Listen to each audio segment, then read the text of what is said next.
कि शांत सरोवर में अगर कोई कंकर फेंक दे तो सरोवर आंदोलित हो जाता है।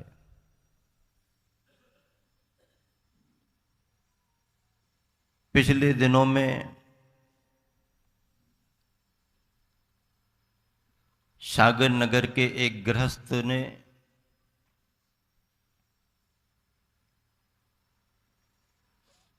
अपने भाव प्रकट करते हुए धर्म सभा में कुछ प्रश्न किए, कुछ भाव रखे,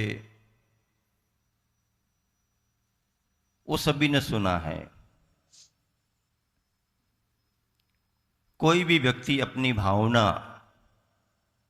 रख सकता है और हर व्यक्ति को अपनी भावनाएं अपने तरीके से रखने का अधिकार भी है, इसमें कोई निषेध नहीं कर सकता। लेकिन अनधिकृत रूप से एक छोटी सी भूमिका में रहते हुए किसी बड़े संघ पर, संघ के आचार्य पर, अथवा जिन आचार्य महाराज ने पूरी दुनिया को जैनत्व का बोध कराया, संपूर्ण दुनिया में मुनियों की मुद्रा का परिचय कराया, सम्मान बढ़ाया, उनके बारे में भी उसके मन से ऐसे भाव निकल जाएं कि बेगुरु तो चले गए, उन्होंने क्या दिया, क्या मतलब है इसका, वो गृहस्थ क्या चाहता था और असंयमी गृहस्थों की क्या क्या अपेक्षाएं हो सकती हैं, इसका कौन अंदाज लगा सकता। बंधुओं, हमारे गुरुवर, हम सबके गुरुवर आचार्य विद्यासागर जी ने किसको क्या दिया है, वो जैन तो जैन, जैनेतर समाज भी महसूस कर रही है। देश और विदेश में रहने वाले और इस भारतवर्ष के प्रधानमंत्री उनका नाम लेकर के अभी भी अपनी आंखों से आंसू बहा रहे हैं। उनके नाम का स्मरण करके अगर हम सबकी आंखों में आंसू आते हैं तो वे आंसू व्यर्थ जाने वाले नहीं हैं, बल्कि मोती बनकर के चमकने वाले हैं। उस गृहस्थ श्रावक ने जिस लहजे में अपने भाव रखे, जिस तरीके से अपनी भावना रखी, मुझे तो नहीं लगता कि उसका स्वाध्याय था। वो तो अटक अटक करके पढ़ रहा था और ऐसा लग रहा था जैसे कहीं से तैयारी करके किसी तरीके से उससे पढ़ाया जा रहा हो या वो पढ़ रहा हो।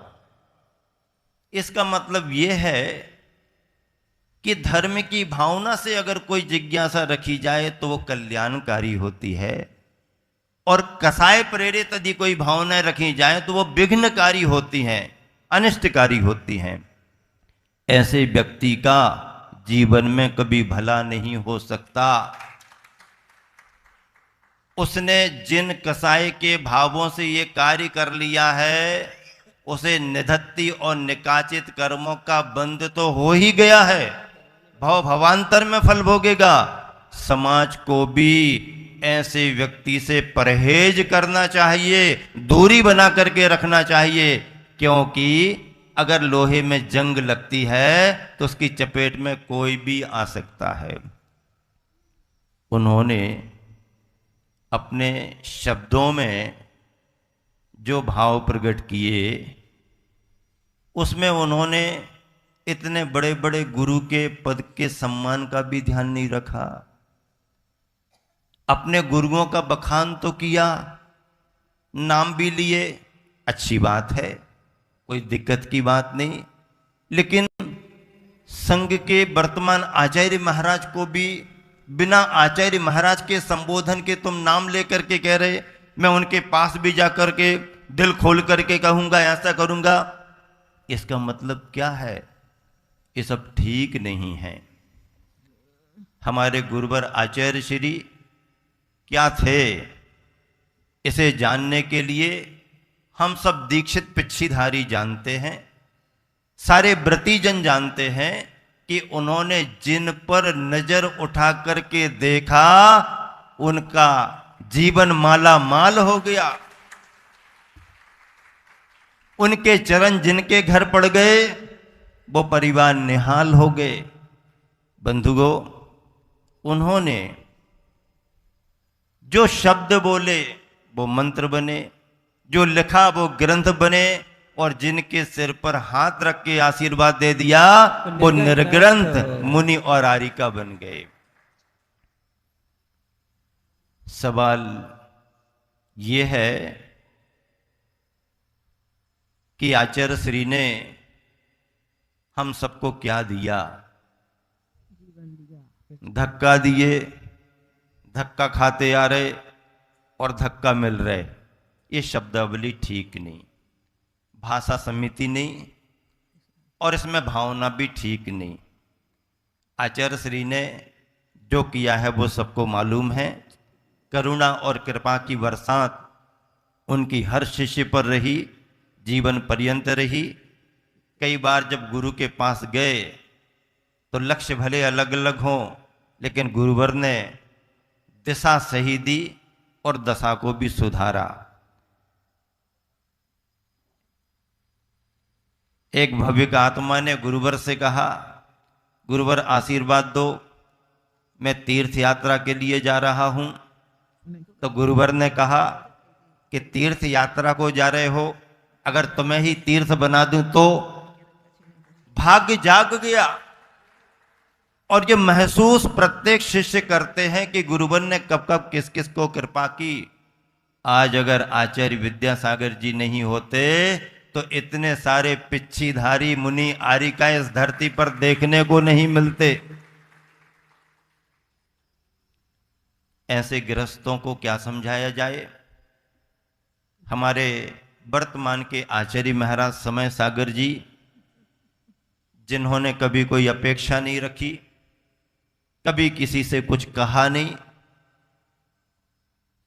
सेवा वैयावृत्ति करने को हम लोग कभी गए तो उन्होंने कभी सेवा कराई नहीं, बल्कि जो सामग्री घी तेल लेकर के गए और निकाल करके अगर लगाने का भाव किया तो अपना ही हाथ पकड़ करके और वह घी तेल अपने ही सिर पर लगा करके वो स्वयं वैयावृत्ति करने लगते थे। ऐसी महान गंभीरता को प्राप्त महाराज ने कभी कोई अपेक्षाएं नहीं रखी। हमारे गुरुवर ने अंत में उन्हें चुना, आशीर्वाद दिया, और हम सब ने उन्हें अपना संग नायक मान करके और कुंडलपुर के इतने बड़े समारोह में उन्हें उच्च सिंहासन पर बिठाला। बहुत संकोच कर रहे थे वो।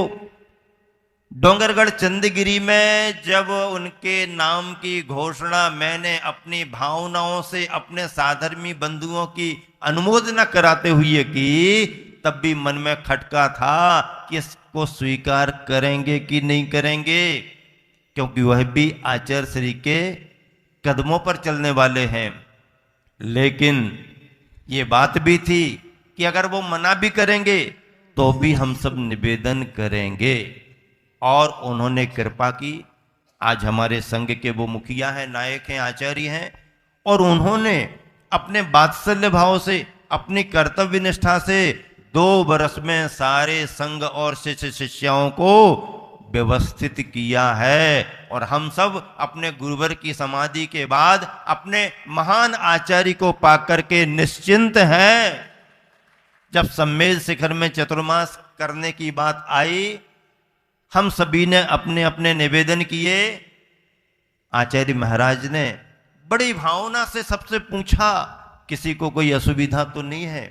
बिहार ठीक ठाक हो गया, और अगर अनुकूलता है तो आप सभी चातुर्मास कर सकते हो। इतनी बड़ी करुणा, इतनी बड़ी कृपा उनकी हम सब पर है। इसलिए ज़्यादा कुछ कहने की ज़रूरत नहीं है। थोड़ा कहा बहुत जानना, बार बार बोलने से भी कुछ होता नहीं है, लेकिन बिन बोले रहने से भी कुछ होता नहीं है।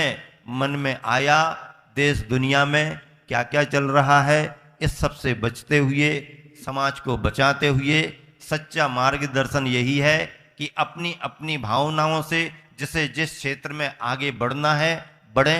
कोई किसी को आपत्ति नहीं, कोई किसी की शिकायत नहीं, लेकिन हमारे गुरुवर आचार्य श्री और आचार्य श्री के द्वारा आशीर्वाद प्राप्त हमारे वर्तमान के आचार्य, इनकी व्यवस्थाओं पर ग्रस्त और असंयमी जन कुछ ना बोले, यही सबसे विनम्र निवेदन है। और यह विनम्र निवेदन केवल इसलिए है कि समाज में सभी को शांति रहे, कोई विवाद और विषमवाद ना हो। यहाँ पर भी जो बोला जा रहा है वह केवल एक विषमवाद को समाप्त करने के लिए और ऐसे ग्रस्तों को सद्बुद्धि आए। देखिए, अगर कोई कल्याण की जिज्ञासा होती है तो उसमें गंभीरता दिखती है, उसमें कुछ ज्ञान की गरिमा दिखती है।